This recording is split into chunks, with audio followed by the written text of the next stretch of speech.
আসসালামু আলাইকুম। তো আমার কাছে একটা খুবই গুরুত্বপূর্ণ কোশ্চেন আসছে। যেইটা হচ্ছে আমরা অনেকেই ক্যানভা দিয়ে কিভাবে আইকনটা তৈরি করতে হয়, কিভাবে আমাদের ক্যানভা দিয়ে ওই আ অ্যাপ্লাই নাও যে বাটনটা, ওই বাটনটা তৈরি করতে হয়, এই বিষয়টা আমরা পারতেছি না।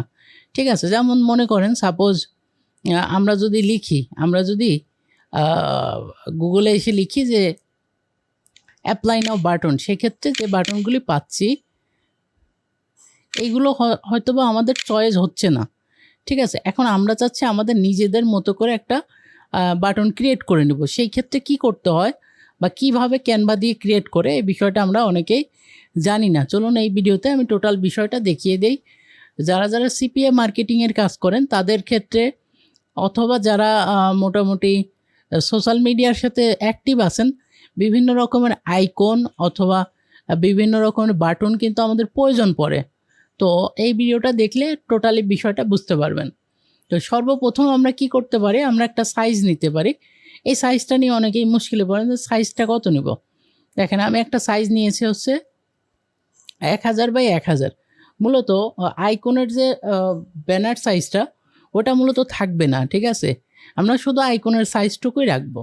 তো এই ক্ষেত্রে আপনি 1000 বাই 1000 বা 100 বাই 100 বা 800 বাই 800 নিতে পারেন।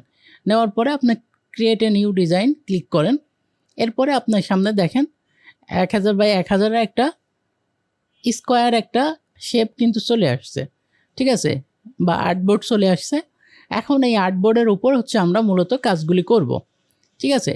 তো এখন চলুন আমরা যেহেতু অ্যাপ্লাই নাও বাটন রেডি করব, যেহেতু আমরা সিপিএ মার্কেটিংয়ের ক্ষেত্রে ওই বাটনটা আমাদের প্রয়োজন পড়ে।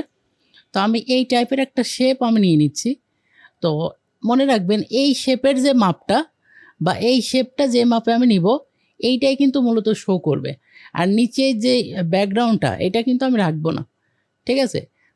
এর জন্য আপনি ওই ব্যাকগ্রাউন্ডটা আপনি যত বড়ই নেন না কেন, ওটা সমস্যা হবে না। তো আমি মোটামুটি আমার যে বাটন সাইজটা আমি এরকম নিচ্ছি। তো আমি আরেকটু কমায় নিতে পারি, মানে দেখতে যেটা সুন্দর লাগে আর কি, এরকম একটা সাইজ আমরা নিয়ে নেব। ঠিক আছে? ওকে, এটা নিয়ে নিলাম। এখন হচ্ছে আমি একটা টেক্সট নিব। আমার এইখান থেকে দেখেন যে টেক্সটগুলি আছে, এইখান থেকে যেটা চয়েস হয়। তো আমার এই প্রথম টেক্সটটা বেশ ভালো লাগলো, ইউনিক একটা টেক্সট। তো আমি চাইলে এইটা দিয়ে কিন্তু সুন্দর একটা বাটন ক্রিয়েট করতে পারি। ঠিক আছে? তো আমি এখন যেটা করব, এই ফন্টের উপর আমরা অ্যাপ্লাই নাও এই জিনিস লিখবো আর কি, অ্যাপ্লাই নাও কথাটা। তো লিখলাম।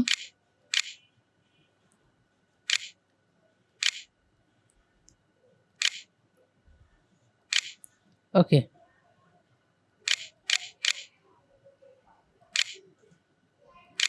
ওকে, আমরা অ্যাপ্লাই নাও এতটুকু লিখে দিলাম। ঠিক আছে? এইবার কি করব, ফন্ট যেহেতু মিলতেছে না, একটু ফন্ট সাইজটা একটু কমায় দেব। ওকে, একটু কমায় দিলাম। আর দুই সাইড থেকে একটু বাড়ায় দেব, যাতে করে আমার মিলে যায়। ওকে, আচ্ছা, এরকম আসছে। তো আমরা যে কাজটা করতে পারি, এইটা আরেকটু বড় করতে পারি, তাহলে মনে হয় দেখতে সুন্দর লাগবে। তো এইটা আমরা আরেকটু বড় করে দিলাম। এখন আমাদের এই ফন্ট সাইজটা একটু ছোট করে দিব। ওকে, আমরা ফন্ট সাইজটা একটু ছোট করে দিলাম। ওকে, ঠিক আছে।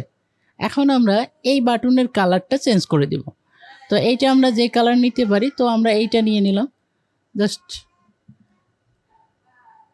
ওকে, নিলাম। এরপরে আমরা যেটা করতে পারি, এই অ্যাপ্লাই নাও বাটনটা আমি হয়তো রেড কালার নিতে পারি, তাহলে নিচের ব্যাকগ্রাউন্ডটার সাথে ফুটে উঠবে। ওকে, আমরা নিয়ে নিলাম। তো দেখেন এটা কিন্তু সুন্দর লাগতেছে অনেকটাই। তো আমরা পুরোপুরি রেড যে কালারটা আছে, এইটা একটু নিয়ে দেখতে পারি।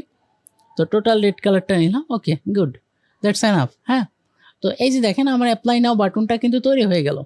তো আমি চাইলে এই বাটনের এই লেখাটা আরেকটু জাস্ট ছোট করে দিতে পারি, তাহলে আরেকটু সুন্দর লাগবে। ওকে, আরেকটু ছোট করতে হবে। ওকে, ঠিক আছে, এইবার ঠিক আছে। তো এইবার আমরা এই যে সুন্দর করে এটা জাস্ট, মানে সহজ কথায় আপনার দেখতে যেটা সুন্দর লাগবে, আপনি ওই রকম করে একটা রেডি করবেন। ঠিক আছে? তো এইখানে যেমন ইয়েলো কালারটা দেওয়া যেতে পারে, তো ইউনিক একটা কালার হবে। বা এরকম অ্যাপ্লাই নাও বাটন খুব একটা সচরাচর দেখা যায় না। তো দেখেন জিনিসটা দেখতে কিন্তু আরেকটু সুন্দর লাগতেছে। তো আমরা এইটাকে ডাউনলোড করতে পারি। তো ডাউনলোড করার ক্ষেত্রেই হচ্ছে মেইন বিষয়টা। মূলত সেভের মধ্যে ক্লিক করবেন, এরপর ডাউনলোডে ক্লিক করবেন। তো ডাউনলোডে ক্লিক করার পরে এইভাবে ডাউনলোড করে দিবেন না, তাইলে কিন্তু আপনার এইটা হবে না। ঠিক আছে, আপনাকে মনে রাখতে হবে এটা যেন পিএনজি অবস্থায় থাকে, এবং এই যে দেখেন এই অপশনটা টিকমার্ক দিতে হবে। ঠিক আছে, এইটা দিতে হবে। এখন এইটা দিতে হলে আপনাদের ক্যানভা প্রো লাগবে। ঠিক আছে, ক্যানভা প্রো ছাড়া কিন্তু এটা করতে পারবেন না। তো এই হচ্ছে বিষয়, এইটা টিকমার্ক দিয়ে জাস্ট সেভ করেন। ওকে, এটা সেভ হয়ে যাওয়ার পরে দেখবেন আপনার বাটনটা তৈরি হয়ে গিয়েছে। ওকে, এই যে দেখেন আমার এটা সেভ হোক, আমি এটা ওপেন করে দেখাচ্ছি। ওকে, এটা সেভ হয়ে গেছে, এই যে দেখেন।